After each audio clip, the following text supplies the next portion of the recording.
putting what we think out there. It's about inviting engagement. So we've actually set up a website called accelerated.co.za, and that is also looking at trying to drive and build a community around that. So in this, as you read the book, it's full of gamification. We ask you to onboard and kind of go on and start playing this game of learning with us.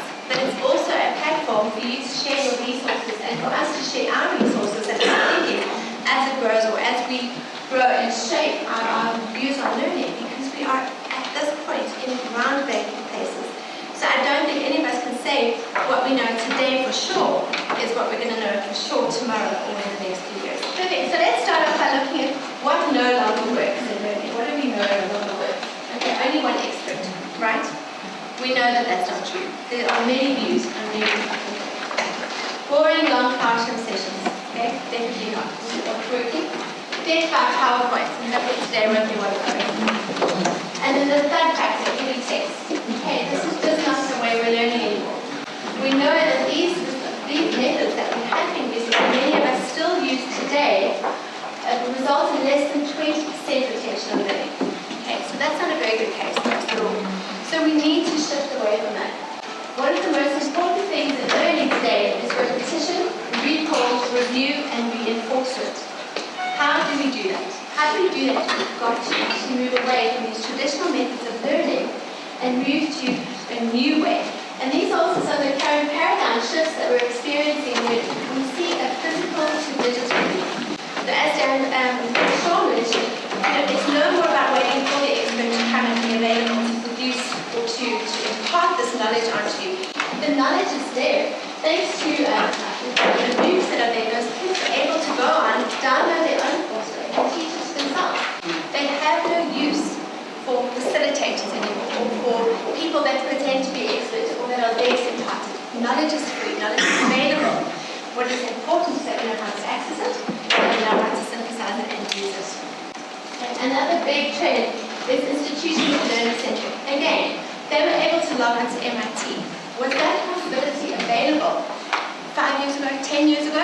No, but it is now. So we need to shift the way that we make our information available. And the next thing is set curriculum to exploration. It's no longer about this is exactly what we need to learn and we're not going to look outside of that.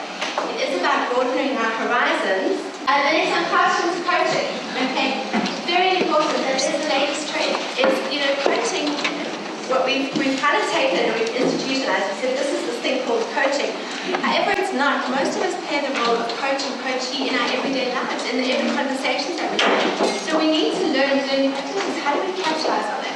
How do we bring that to the fore? How do we make that a natural part of learning? How do we harness that? How do we push the intended content into those everyday coaching conversations so that we can reach our organizational goals? Individual exploration. Again, it is not about just what I know or me sitting in my classroom and learning and knowing that particular knowledge. It's about sharing it, joining a community, sharing our knowledge, participating and growing from that way. Heart brain, whole brain. This is, I think, one of the most exciting trends, and the part that really speaks to me is that for the first time, we are actually starting to understand just how powerful our brains are and how we need to actually engage them in learning, in terms of bringing in whole brain learning, and that is a key point that I will discuss today. And then compliance to play. Very important. I don't know when as adults we actually forget to play. But it's such a natural instinct, and that is the way we learn. The way we learn as children, and it most definitely is the way that we learn as adults. We just forget that. And I think we forget it when we get put into these institutions and forced to sit by ourselves and take the information. We forget we are not naturally born that way. We don't learn that way. We don't live that way. Okay, and then fragmented to whole systems. It's very important to take a systemic approach to learning. Okay, no longer are things seen in just isolation. So, hence the rise of accelerated learning. Okay, so what is accelerated learning? It's a whole system approach. Okay, a systemic approach speeds and enhances both the design of learning and the learning process itself. It is effective because it does what it puts into place things that we do naturally. It assumes we are natural learners and harnesses those natural learning opportunities by just putting in the right content. And most importantly, it unlocks our natural ability to learn because it engages us on a whole brain level, a whole person level, and on a whole system level. Okay. So, our and think in our first try at driving a feed to Twitter, the first thing is, which two paradigms does your organization need to shift in order to accelerate learning? Or which two paradigms do you need to shift? And I'll go back to them. And if I can ask you to post your response to Twitter. And something else, do you have the tweets that we've had so far? We have Lisa Curry. Where are you? Thank you, Lisa. Change the focus from content-heavy training to collaborative learning. How many of us agree with that? Good, thank you. Okay, let's take a few in the room so we can discuss it, and also for our colleagues that are streaming in. So content-heavy to collaborative learning. What else could we change? What else needs to shift? Thank you. Well, I'm from PwC, and I think we need to change our learning culture. You do? Absolutely. Thank you. I second that. One learning practitioner at a time. Excellent. Anybody else?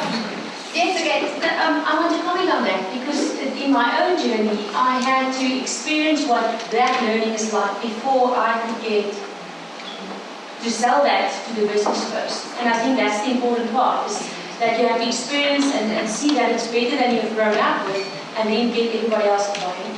Perfect. I mean, two very important things is it needs to be experiential, that you have to do that, but also we are not, I don't know if anybody is in the room, I can't see, but we are not of that millennial generation, so it doesn't come naturally to us. Okay, we were still raised in the days of, I didn't have a cell phone, I didn't have it, it's not, I'm a digital immigrant, not a digital native. I'm still my words, I'm still learning, Twitter is still new to me. But we are still the ones designing learning, so we are still pushing our paradigms onto how content needs to be delivered and developed, and that is the key. We need to shift. How do we do that? We need to experience it. Sorry, I didn't get your name. I'm Tia. Tia, and what was your experience? How did you come to that experience? Well, because we're part of the global network of firms, I was exposed to a program that the global firm presented, and it was a learning technologies consulting course. And what was mind-blowing to me was my assessment was a conference call with a partner of the Canadian firm, with my coach sitting in the UK, and I was in South Africa. And at the end of that call, which was an hour, I was deemed competent after attending the course, sitting in my office in Johannesburg. Anybody else had a similar experience to that? They'd like to share in terms of how courses can change? Yep. Just in addition to that, I think we as practitioners of learning have a responsibility to learn how to first of all use, but also to understand the way in which this is applied, so the way in which we need to help others to learn to there's a big shift in thinking, but also in doing that's needed as a result. Just something that's come to me now in terms of this immediate call is an invitation to you, Kerryn, mine, to summarize or capture the key points of what's coming out from the audience, because those on the stream won't be able to hear that because you've got the microphone. So I've just noticed that now, and it's a piece of learning for me in terms of how to manage that kind of technology in this space. Okay, fantastic. So to summarize, I think the key thing is that us as practitioners need to change the way that we design and develop courses, and also that we have to have the direct experience, and we need to envision a world that is different. So the way that we assess, the way that we collaborate, the way that we actually learn needs to be different. For me, one of my first experiences, and I thought I was groundbreaking in the learning thing, I specifically downloaded a course through Get Smarter. I wanted to see the way that they did it, and I was blown away. I mean, it's a completely online course. It is a soft skill topic, and it was particularly on the coaching that I did it. So it's a particularly hard skill to learn online. So I was really interested to understand how it would be delivered, and it was phenomenal. So what would happen is on a Monday, your courseware would be available, and you could log into the site. And there were a whole lot of lectures on videos, so you could actually see the lecturers, and they would be delivering what they would normally do in a lecture situation. But post that, there were a whole lot of articles that were on there, so you could go on. There was required reading, and then there was a huge list of additional reading that you could go on and to have a look. So you were allowed, you could use the dynasty in terms of the amount of knowledge you wanted to take in on that. So on a good week, and most important because I was moving house at the same time, I really did some of the bare minimum, but I still have those additional articles that I can go on and read. And that is the difference, is they tailored it to me. In addition to that, there were a whole lot of links that they linked you onto, and these were outside courses, so there's videos on YouTube, they linked you into Zig Ziglar's site, that you can go and see what he was delivering on the latest knowledge nuggets of coaching. And then what the most impressive part was, how do you practice coaching skills through an online course? We were all teamed up by Skype, so we each had the role to play. We had to record these sessions and submit them to the community. So there was no facilitator grading us on what we actually did well or not well, but the community was ruthless in grading us. So you were required to listen to at least 3 sessions, which was phenomenal, because you not only you prepared well and you delivered your coaching session, but you got to learn what to do and what not to do from a lot of the other things that you were listening, and then how to get critique. So you were listening with that ear of learning as a practitioner, as a coach already, which put you into that seat of knowledge. Your brain was already, I am a coach, I am in this coaching mode, I now have to give feedback on this. So already the learning grew from there. And again, the assessment was also based on basically having all of these submissions, and to that, your assess actually listening in on that and providing feedback on a weekly basis so that could mold you. So it wasn't only at the end that you were being assessed, you were being assessed at every turn, so that online real-time kind of coaching and mentoring and molding happened at that particular point. Okay? And that to me is accelerated learning. Okay? I learned in 10 weeks what could have taken a lot of many, many years to actually learn, and the course did blow me away. And it did get me to think, is how do we actually bring that into organizations? Because we don't. We still deliver e-learning. It's one of our biggest technology platforms, and yet we know it doesn't work. So how do we start shifting away from that? Okay, and to me the key is bringing more of this accelerated learning into the workplace. Each one of us champion this change, we will eventually make great strides. This, to me, is the only way that we can start running up that escalator as opposed to pulling down it. Questions? That's it. Thank you. You said e-learning doesn't work. Sorry? You said e-learning doesn't work. On its own. I think the uptake is very, very slow, and I think we put the wrong content onto e-learning. I think the reason why I wanted to challenge it, but then you clarified it. Yes. I also come from PwC. There's one of the e-learnings that was recently launched. It's more around, supporting development opportunities. I've never in my life been exposed to an excellently designed e-learning. Because it's more in a simulated type of framework, and the uptake of that particular e-learning from the day of launch, when you compare it with all other e-learnings historically that we've launched, it was like a blockbuster for me. That everyone going to corridors, people say, no, that was one of the best e-learnings we've ever seen. So for me, it's more of like the design aspect of it to make it work. You really need to tap into innovation and creativity when you design it. But if you follow more of like a traditional approach of just doing an e-learning, it's just not going to work. Okay, so the comment is around e-learning, and that the fact that design is what's going to set our e-learning modules apart and drive uptake. Who agrees with that comment? Sorry. Yes and no. Okay. Yes and no. Design is important in terms of designing the content and designing the process, but innovation is also very important. So in what you're saying, and here you're saying there's something very innovative in what the application offered or delivered to you as a specific learner. So I think that experience, the lived experience, is fundamental to the learning experience. Yes, design, but it must be the outcome, output. Excellent. So delivered experience and outcome. Okay, see a lot of hands, yes. I think one of the biggest problems, and I know that other organisations have that, is that where IT is in a lot of our organisations is nowhere close to where we need to be. So, for example, we not automatically allow at a certain level access to Facebook. They monitor things. You can't get onto LinkedIn. If you're on a smart device, every application is blocked, including WhatsApp. So, you know, and indeed it becomes really difficult. And I think for a lot of us, it's why we resort back to things like just e-learning. Without that infrastructure, you can't get the whole collaborative aspect going. Absolutely. One of the comments is around that our actual IT departments don't provide the infrastructure that we need to allow us to do this collaborative learning outside of that. So the next comment. Yeah, my comment is a very real practical comment, and it's a continental comment actually, and it's bandwidth. It really becomes difficult to do this in real time across geographies because bandwidth is a real and practical challenge. Yeah. Okay, so we have the challenge of bandwidth. Yes? I'm Shiksha from Extension. I think one of the biggest situations that we have is that we need to move away from the paradigm shift of being reactors within learning, and we need to become anticipators and look at what we need to do in the next 5 years.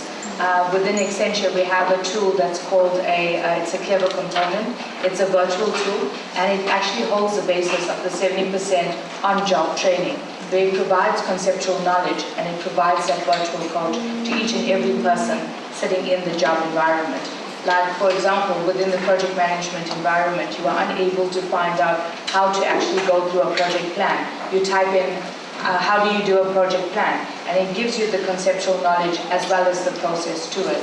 So I think being an anticipator holds what happens in the global platform and allows us to think global and act local.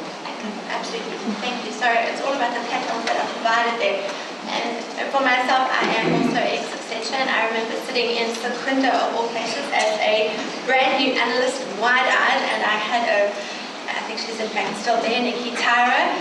She was our project manager running this massive project, and she said, please, I need XYZ delivered by the end of the day. And I said, yes, sure, and I had no clue how to do that. And Accenture it's a wonderful learning platform, and I'm not punting Accenture over PwC, but you know, as this new analyst, I was literally able to sit there, download what I needed to know, and execute it. It did take me until 3 in the morning, but the next morning I was able to put my deliverable in. And that is the kind of learning organizations we need to become. Yes? My name's Paul, and I think if we did all of this, we'd still be organising the chairs on the Titanic. Okay. Yes. I spoke to somebody who's a HR director. She's 25,000 staff under her. And she talked about some intractable leadership and business problems. And then I said, how much time are you going to allocate your leaders to deal with these? And she said, they get 1 day. So if we were serious as L&D practitioners, we would create time rather than create learning time. So I think that is a key thing, is that nobody really seems to buy into how important knowledge and learning is to an organization. And that is the case. Organizations are going to become like the Titanic. Ones that learn will continue to move forward. Organizations that are unable to learn are going to sink. Okay? We are no longer even in the information age, we are in the knowledge age. Okay? We cannot do that without learning. Okay? I want to talk about the IT platform challenge as well. The comment was earlier made that we're 4 generations working together now, and it's most likely the baby boomers that are in leadership positions. So if you get the leadership buy-in, they will task, order, enforce IT to open up the systems for learning purposes. So I think that's where we need to start, is at leadership level. We can swim and struggle as much as we like here, nothing will happen unless we've got leadership support. I find that the problem in our organization anyway is that a lot of those people are 50 plus, not 50 So even things like they are very, very skeptical of the cloud. You know, they are like, this is a lot of nonsense, it is insecure, it is not secure, it leaves a business open to risk. So there's a lot, you know, the influence, a lot of my time, for example, is spent you know, and why we need this sort of thing. And they kind of, a lot of it is viewed almost as a nice to have. So how one builds the business case, you know, is really, really important. So there's a lot more research that goes into it. Just a quick question. I mean, with generational diversity is becoming a real factor. As practitioners, as managers, leaders, we all need to take into consideration it. We can't ignore it.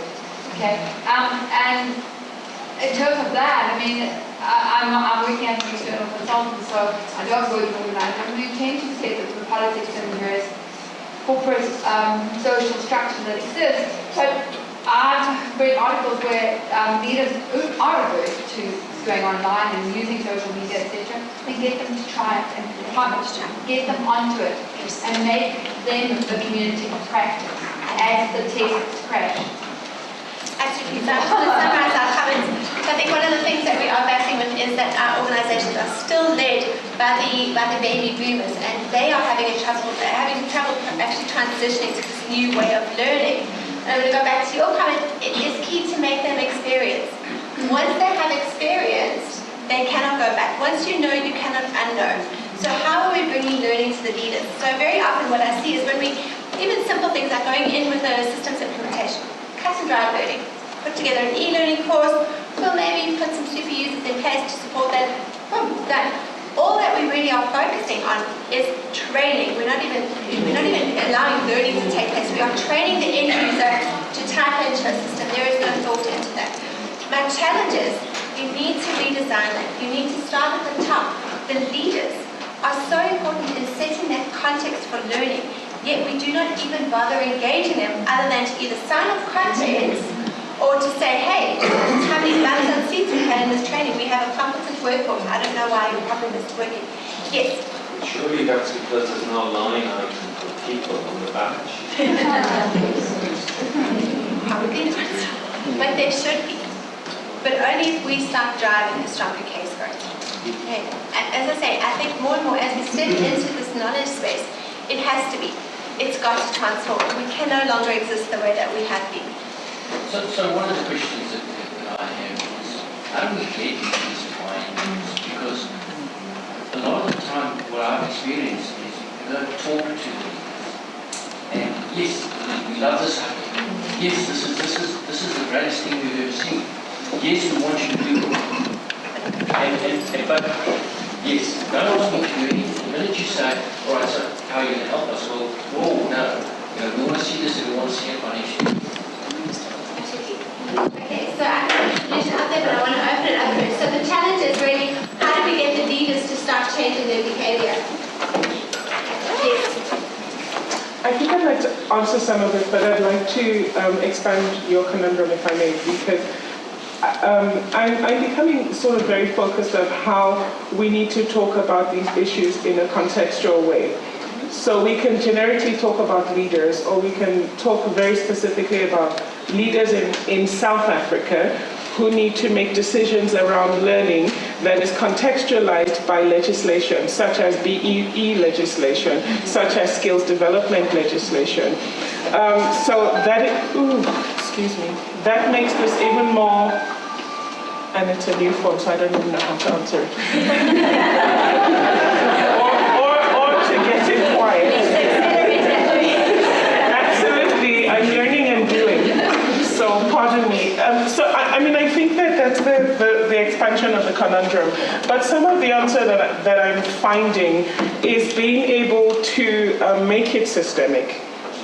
I think one of the reasons that certainly leaders in my environment are suspicious of L&D is they think that we just do things because we think it's fun and it's sexy, and they're not really sure that it's linking back to business value. And so part of the journey has been going to the space that says, actually it is fun and sexy, but hey, it links to business value, and it links to all the other things that we have to do from a compliance or a strategic perspective. So the first part of the answer for me is, even if you're not organizationally or functionally the holder of the systemic view, it's to take an OD approach and to say, I can't do this learning thing in isolation, so I need to step back and say, here's the full landscape. And yes, it's scary, but if you see it how I see it, you start to see how we can form synergies here.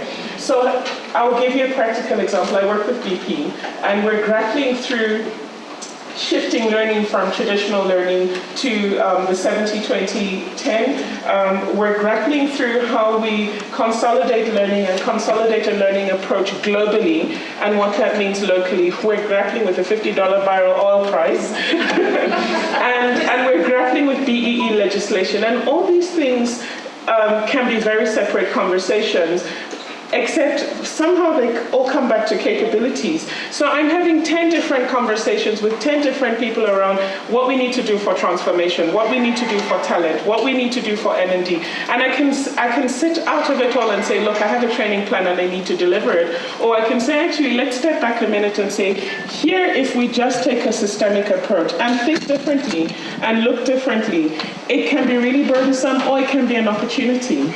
And that's my very long answer, is if we stand in an organizational development space and say, how can we be the custodians for now of this systemic approach, and step away from what we personally like or don't like and say, here's an option, to look at it holistically, I think that we will get the business to believe us in a way that will then give us the license to be trusted to experiment with some things. Because the second thing that I'm realizing very quickly is not feeling the need to hold and own that everything will work. Because actually some of it is just failing. And I'm learning personally that that's okay too, because we're learning and we're growing. So those are two answers. Thank you. So the two answers is take a systemic approach, and the second one is fail fast. Yeah. Okay. And fail forward. Fail fast. Fail forward. Good. Any other ideas? And how do we bring leadership on board? I think one of the biggest concepts we have, and to your point, absolutely. I attended a mixed-eater roadshow the other day, and in order for us to ensure that we build companies, we build South Africa, we have to have a direct link between transformation, triple BE, providing credits to people that unfortunately don't have the ability to gain credits or qualification within South Africa.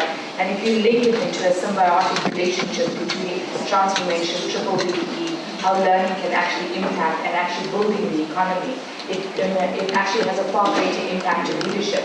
I think with the new scorecards and the new codes that we have now, unfortunately, as a company, we're in a position where we have to provide learning. The 17 points on our ICT sector provides us with that capability to push for learning within the environment. So having that symbiotic relationship and providing that type of holistic approach allows companies to go forward and provide that type of learning. Good. Thank you.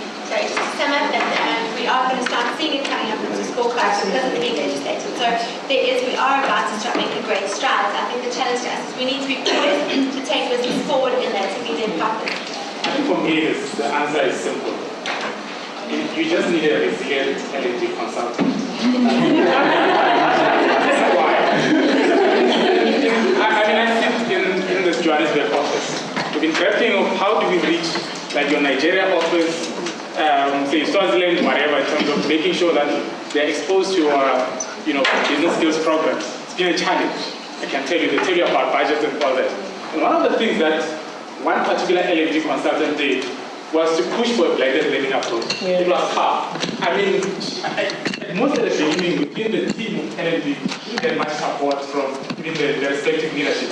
But she pushed and pushed up until we launched the first blended learning project. When it was launched, it was a success. Everyone was happy. We connected to Nigeria, it was Kenya. Everyone was happy. And then the question from leadership was, so when is the second one? So it's more resilience. Yes, there are challenges that are there, but we just need to push, keep on pushing until something happens. Keep pushing on and keep driving what we know is true. Yes. Thomas 16 from Barclays Africa. I look after the LMS for Barclays Africa, 12 African countries. For me, the difference is show business impact. How many of your learning starts and says the business impact that we will see after this program is 1, 2, 3, 4, 5? No, it doesn't. It starts with learning outcomes. That's not business impact. The minute you show business impact, you'll get buy-in. So the comment there is really business impact, and that brings me to return on investment. Since I don't like investment as a numerical value, it's return on expectation. We are not numbers. What we are able to deliver is so much more than just a little zero to your bottom line. It's return on expectations, and that is exponential. You cannot actually quantify that. Yes. Expectations are fine. Business wants impact. They want numbers, and it can be done. It's very difficult. Two things that are difficult is converting data to monetary value, but it can be done. And the other thing is to get the confidence rating. So what percentage of this do you give to training? For the rest, it's science. There are 12 steps. It can be done. That's why it's important not just to do ROI, but benefit realization as well. So you need to have confidence in the organization to be able to calculate the soft intangible into real tangible business benefits. That's where it's done. Absolutely. So we've got to start quantifying and also understanding the true value that we are able to deliver. So my challenge is often assessments. And I am jumping around a lot, but that is the purpose of today. So what happens a lot with the way that we assess is we deliver this wonderful e-learning module now that has everybody talking, and we think, great, we've done a great job, and we put 10 questions at the end of it, and we have a competent workforce, right? No. Okay, but that's what we tell business we're delivering. There you go, I have 100%, everybody's logged on, they've all completed and they all scored 90%. I don't know what the problem could be. I don't understand why they're not performing. Of course we're going to get it bad, right? So my challenge is we need to actually start seeing assessment as a value chain. Okay, so as I was saying, most of us what we're actually starting to evaluate is did knowledge transfer and could. So that tells us our 10 questions. So yes, the information I had in my head, the information I had in the e-learning course is now in your head. I don't really care whether you're a client, I've given you a smiley sheet, I've given you good food, and you said training was successful. Okay, so that is the input that we're releasing. Are we going as far as assessing what the impact is? Okay, did the behavior actually change? So no, are we having those discussions in line afterwards to say, you know, I had so-and-so on this training course. I want to know, is he performing or is she performing actually differently as a result of this training? Do we have that conversation? Generally not. Okay, did the training have a measurable impact on performance? So what is that, you know, what did they come to us beforehand and how has that difference been quantified? And then did the investment provide a return? And that goes back to how are we actually able to quantify and put a number onto that? Okay, so my challenge is when we design assessments is to design it according to an assessment value chain. So yes, at the end of your e-learning module, or at the end of your session, you need to ask those questions to assess, has the information that I want to share, has it been taken in, has that person heard it? So you can still do your 10 questions, smiley sheet assessment there. Most important is, when we put those learners back into the workplace, what have we put in place to support that learning is actually taking place, that knowledge is actually being created, that they are sharing, collaborating, applying, failing fast, making mistakes, learning those better ways, and how are they sharing that knowledge. Only once they've had that supported learning phase should we then conduct a true performance assessment.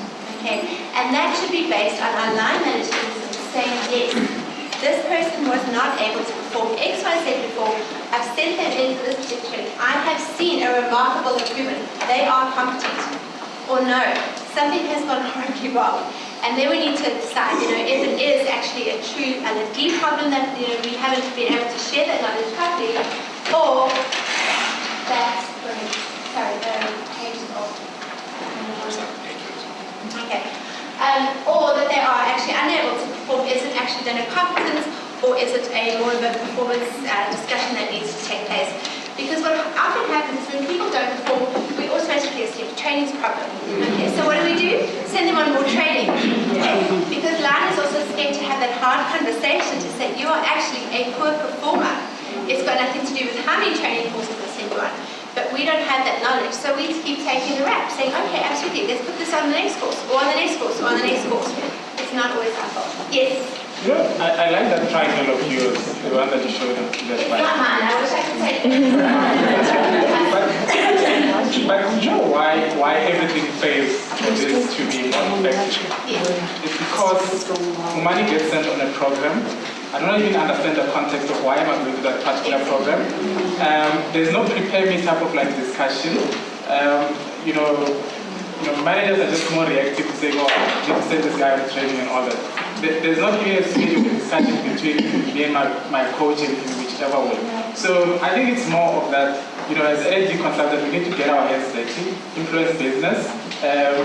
Before we embark on any initiative to improve performance, can you as a coach or the manager of this person make sure that you given them a bit of context? Because when they come back, it is also an opportunity to say, from what you have learned, what is that opportunity that can be given to you to apply within a work environment? So it's that silence, nothing actually happens. So it's a good model, but eventually it doesn't work. Yes. I'd like to add, my name is Bernard, I work for an insurance company. So the previous slide that you had is so important in terms of how effective is learning when they get to the workplace. Because what I do is, after I facilitate, the guys go back to the classroom, but I need to sign them off. So we actually have 3 tiers. I sign off as a facilitator, and there I pick up already trends. The recruitment, are we recruiting the right people? Because when I start evaluating, that's my perception, I can already identify this person is not going to make it in the workplace. Once they go upstairs, they do whatever they need to do that. QA gets involved, and they will assess how learning has obviously trained these people. And thereafter, the team leader gets involved from the learning to QA to the workplace. They will start leader development. And from that 6 weeks of training, people will either leave or progress. So we are saying, is recruitment, it's getting my phone.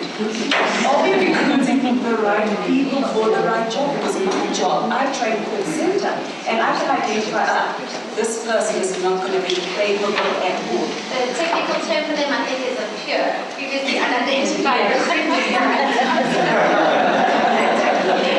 Sorry, I just had this hand there, and then I'll come to you. I think the dilemma is, we look at the 70% which we need to structure on the job. And the reference in terms of getting an assessment where line management actually make sure that we reach that gap. So the solution is to structure that 70%. How do we make sure that we get that right? We need to get managers accountable for that.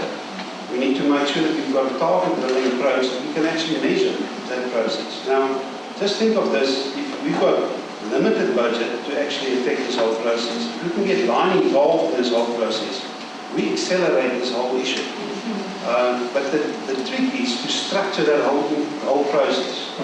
By the way, my name is Marius Jacobs. Perfect, and I agree with that, but it's not line's responsibility, is it? It's not in their scorecard, they don't get measured on it.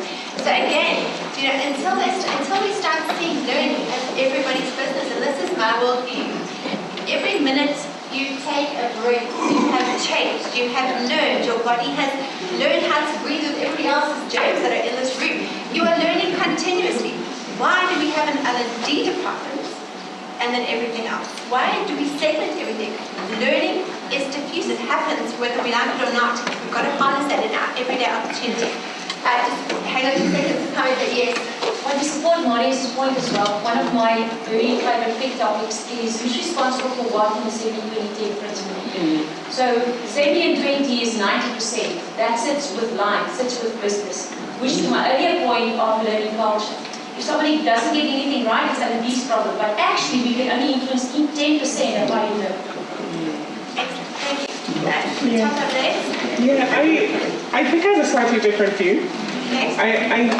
So why does L&D exist? I think we exist for this very purpose, to engage with people who are thinking about the topic in a very structured, focused way, and to provide that in a catalytic way to the organization. I think we also exist to put structure in. But I want to talk about assessment. I don't think that the 70 and the 20% are outside of what we should, at the very least, influence, if not manage. I think that we should be influencing or managing it all. And the last thing I wanted to say on this point with line managers in going into the BEE space and understanding what the shift with the codes of good practice means, and understanding what accredited and formal learning means, I've sort of made myself more aware of the unit standards and the requirements for assessment from a CETA perspective or from an NQF perspective. And to my absolute delight, they support manager and supervisor involvement. In fact, it's a critical part of it. And again, this is, when you start seeing everything coming together systematically, if they want the business answer, well, if you want your BE points, we have to do it this way. And here's already a structured way of doing it. We don't have to recreate it. Just 2 points. Firstly, on we get hammered because we did the wrong thing. Well, that's because we didn't do proper HBI analysis up front. Because you mentioned do analysis once you've done it. It's too late then. So we tend to put things out and we haven't done a proper performance analysis, and we go and put our training for process or environmental issues dead in the water before you start. And now I've forgotten my second point. I totally disagreed with the 70-20-10, who's responsible. It's a dual responsibility.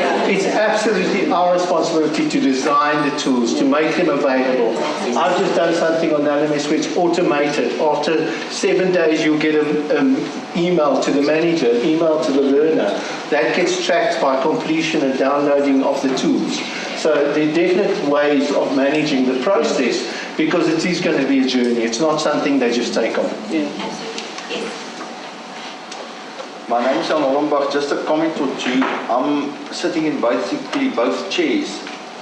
And I just want to ask ourselves as HR people, if Lion doesn't buy what you've got, get something else. If the dog doesn't eat your food, don't change the packaging. Okay, so I think there's some more introspection to come out of a discussion like this. What are we saying? Lion is not buying, Lion's not buying. I'm one of them. I'm not buying, guys. I'm not buying. On the one end. On the other end, I think one must also be careful in what we are offering. I think e-learning is phenomenal. Just be careful. If you've got a hammer, everything is not a nail. So if they're not buying e-learning, come up with something creative, initiative, to look for other ways of, and that's the bottom line. Transfer the skill, get people competent. Don't talk about e-learning, talk about the competence at the institute. You've got, so e-learning, actually just on the last question, you mentioned blended learning, that you drove that hard. What was the blend? Let the right person to answer this. I'll delegate this one to Well, it was not a sandwich. It wasn't pre-work, I did a full course, and then post-work. I've been exposed to Dutch Shepherd's work on more than just a blend, more than a blend that we look at now.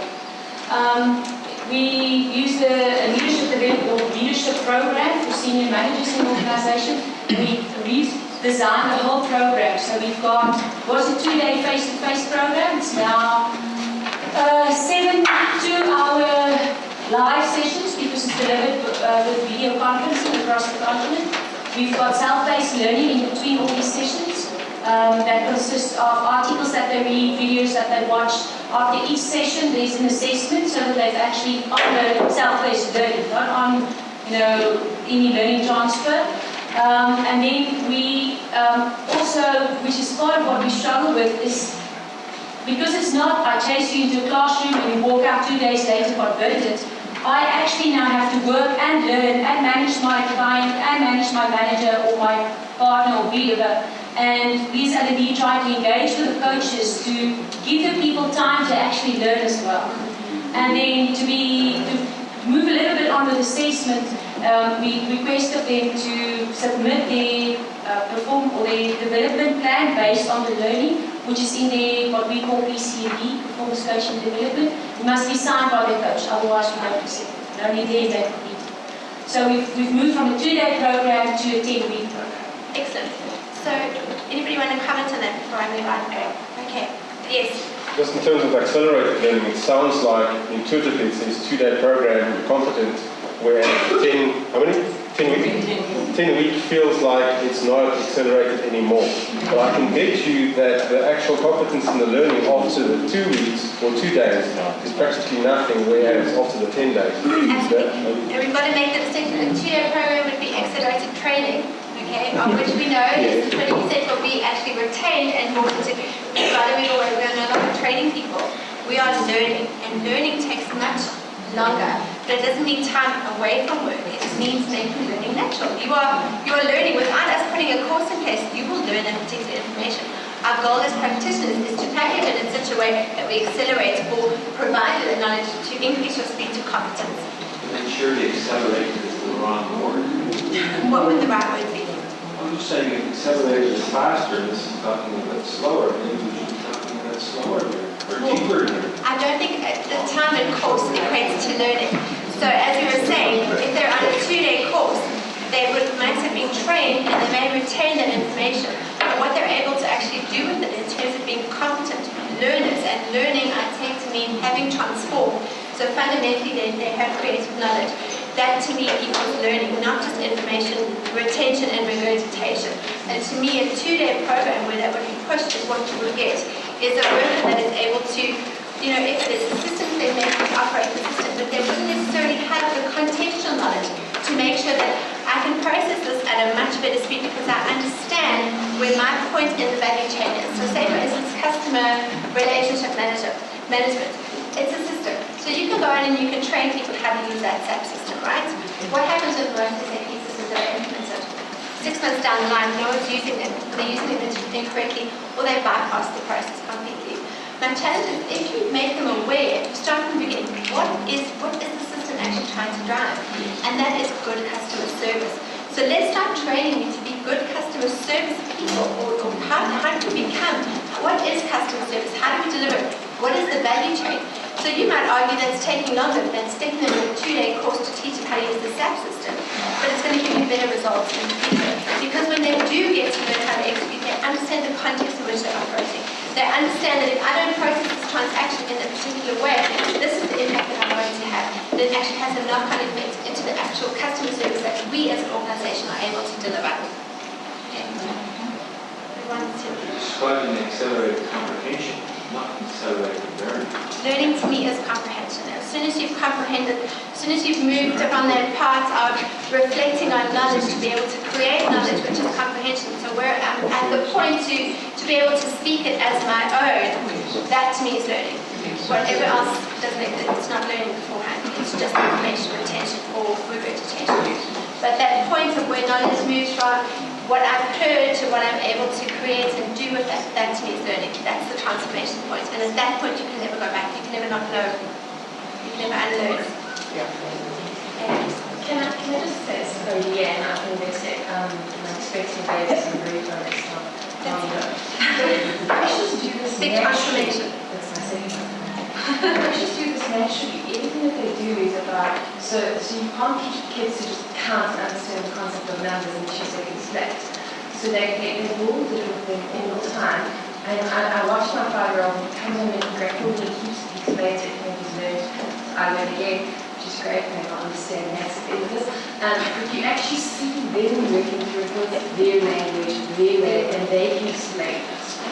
But it's just our technology, which is so fascinating to me. So they've managed to create this interactive environment for kids where they can do it all like without technology. The other thing that fascinates me we also battle with the leadership outsourcing development and casual silver will train them that because you can't do that with your child because you are the person who has to be involved in the homework and you can't blame the teacher when they don't know and you are actually the person who embeds the knowledge at home or in the workplace because you have conversations with them on a regular basis to just embed it. And that is kind of the role of the coach. And that to me, a coaching component in your learning design, in your learning, and I'm going to cover, I know we've got about 5 minutes left. Okay, so in the last 5 minutes, the one thing that I want to cover with you is a learning chain, and that is how I'm going to challenge all of you to kind of see your designs from now on. But building in a coaching component is imperative. We cannot replace one-on-one interactions, dialogues with technology. I'm sorry, it cannot be done. Okay, so it was great. The advent of e-learning, we thought, awesome. This is going to be the thing that's going to transform and revolutionize learning. Has it? No. We've received almost zero return on our investment if we roll out e-learning on its own. One of the companies we interviewed for the book particularly, they only do e-learning. Their uptake is 10%. Okay, and they think being trained. Okay, so uptake of 10%. So what happened is we put in e-learning platforms, we thought we were going to have this huge uptake, but without that social component, without the human-to-human interaction, you are never going to achieve that return on investment. So my challenge is, sorry, I need to get into these slides, is when we design by what is called a learning chain.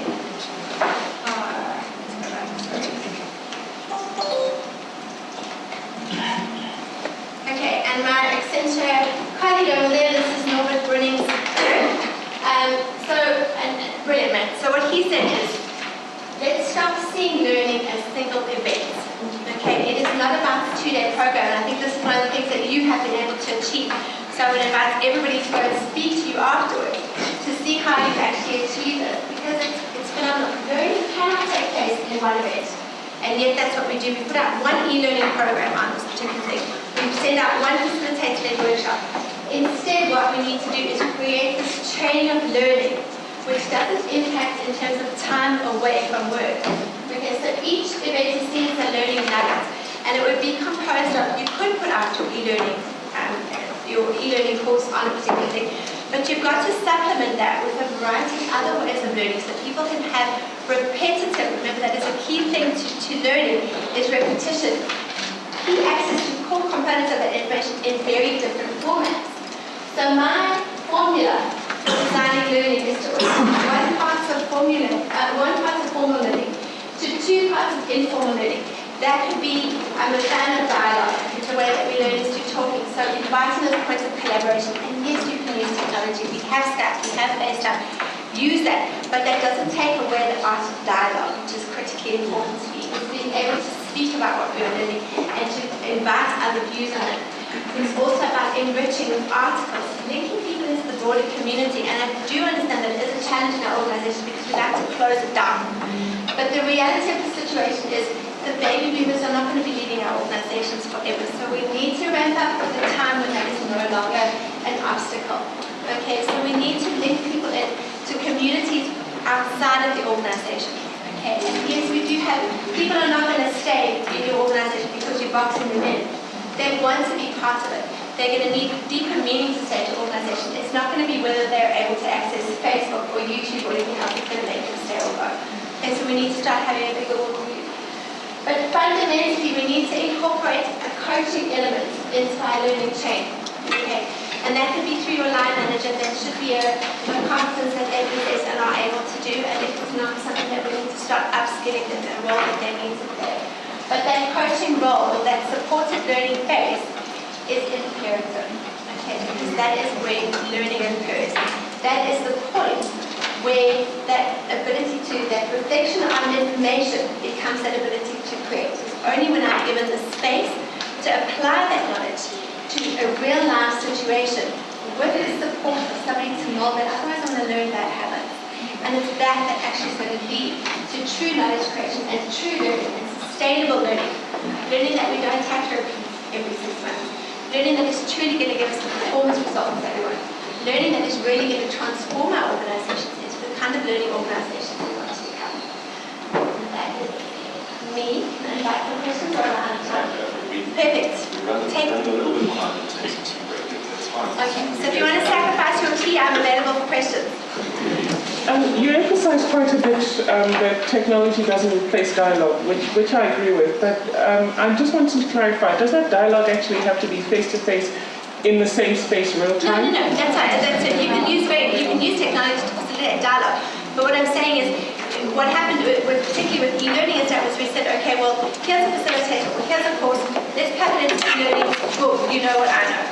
Okay, we've got to create that space for dialogue, because until the participants had the opportunity to dialogue about that, they haven't learned. They weren't transferred. There's simulation doesn't happen. There's simulation. Internally. That's it.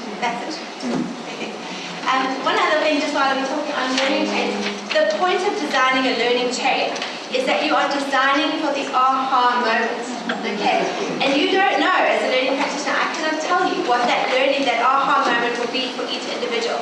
But the point is to create that chain with as many opportunities for that individual to make their own aha, okay? Any other questions or comments? Everyone's desperate.